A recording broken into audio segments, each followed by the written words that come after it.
Alors, dans le cadre de notre dialogue, Mounir, on était globalement plutôt en phase, et c'est vrai que notre discussion nous a enrichis l'un et l'autre en permanence, quoi, hein.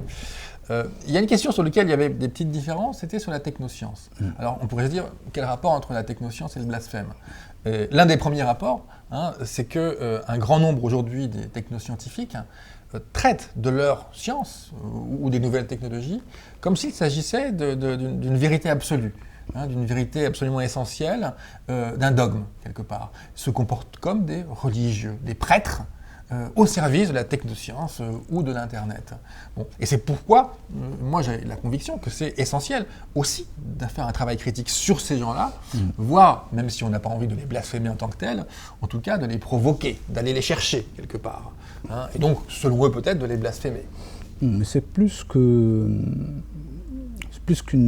idée de religion que je vois là-dedans. C'est vrai que on a l'impression quand même, avec la singularité ou d'autres exemples, qu'on s'approche plutôt d'une vision religieuse d'un futur qu'on essaie de vendre.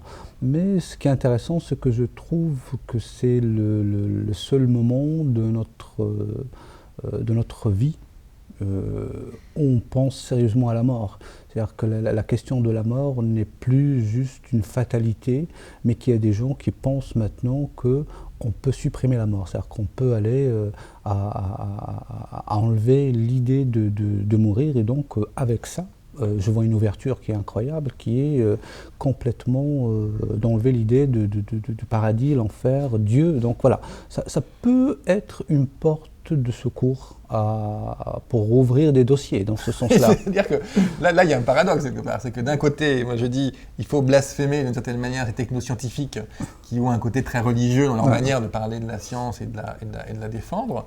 Et de l'autre, tu dis, mais la mort de la mort, c'est un blasphème ultime, presque. C'est le plus fort des blasphèmes par rapport à la religion et par rapport à ces paradis pour demain ou après-demain quand on sera mort qu'ils veulent nous vendre. Bien sûr, bien sûr. Hein, donc c'est les deux. Mais... Hein, donc il y a l'un et l'autre. Mais la religion, ils ne vend le paradis. Hein. La religion ne vend quelque chose. C'est-à-dire la religion, il n'y a pas plus capitaliste que la religion. On en a parlé, plusieurs fois on a débattu de ça.